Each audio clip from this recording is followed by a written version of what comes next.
Show number 4. This Otaku's life. Writing has always come easy to me. I always have something to say or express. I always have ideas that I want to share. But when it comes to the edit, the refinement, the final cut, that's when it's not. And this extends itself all the way from forum posts to blog posts to even some form of video editing. I could spend a large amount of time trying to find the balance, the right kind of message. You always have to think about your audience. What is the goal of this post, this edit? Even podcasting has its challenges. With any community, it's that desire to share, to connect. And if you contribute, give something of yourself, there's a lot of reward when they give something back. Of course, every community has those naysayers and the challenges that come along with that. But contribution is important. If you give something back to a community, sometimes they'll give something back to you. And this comes in many forms. Knowledge, emotion. Years ago, communities used to be more private. You had to physically participate. Today, with everything online, these communities can really extend beyond a reach they never once had. And it's not just a common share of interest, but it's a mind share as well. In school, it used to be about the social clique. Today, it's about that online. But the clique isn't 10, 15 people. The clique could be 15 million people. The greatest thing about community, the greatest thing about these social networks is that we can share that psychography, not necessarily a demographic,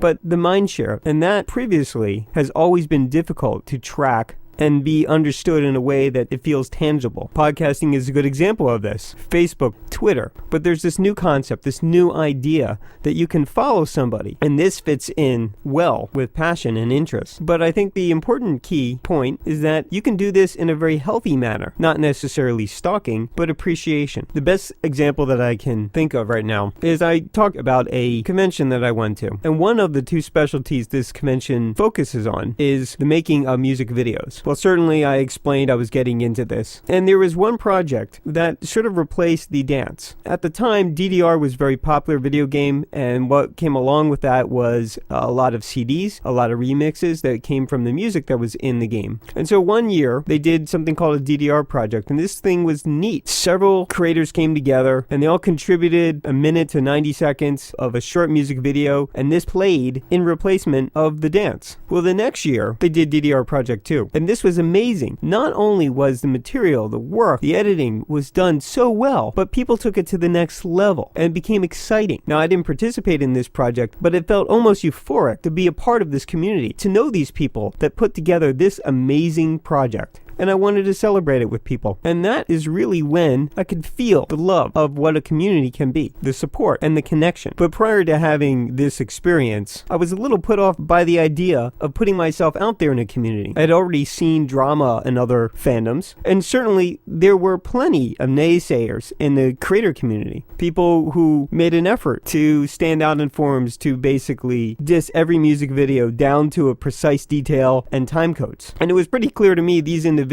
were really not offering anything positive to the community. They certainly were looking for attention, and certainly they got it until people started to understand the game. And clearly, no one really appreciated, no one wanted to connect, no one wanted to share with these individuals at these type of conventions. And that is a negative thing that can come from an online community. People want to comment, say negative things for attention. And I don't think there's any problem with that, as long as it's constructive. I learned long ago in the corporate world, if you have something to say, you can certainly express it, but make sure that if it's criticism, that you can back it up with real facts. And more importantly, if you're going to offer criticism to a problem, you better make sure that you're willing to create the solution. And so this brings us up to the point about online communities with YouTube, even in the anime music video creator community. If you have something to say, make sure that you can do it better. Now, long ago, in the early days of the creator community, a lot of people really stood themselves up by the number of awards that they've accomplished. I find later that the contests became more and more and more numerous. People were doing online contests, and there was no credibility to that. People could just award themselves trophies. And again, there's nothing wrong with that. But you need to make sure that if you're going to criticize somebody, that you can back it up with the skill and the knowledge. But for all the bad things that come along with communities, there's a lot of positive things. I have so many amazing friends from this environment. I see them every New Year's.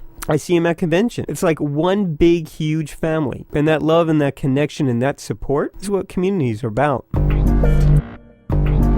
Thank you, everyone, once again for listening to this week's show. If you want to send us feedback, you can do that at thisotakuslife@gmail.com. And as we said before in past shows, if you want to make a show ID for us, please contribute. All we ask you to do is say This Otaku's Life with pauses in between. We also encourage people to send in your point of view. We like to hear from you. We want to share. We want to build, in some way or another, a small community here. And please offer ideas for new things to talk about. Once again, thank you for listening and downloading, and we appreciate your interest. Until then, have a good one.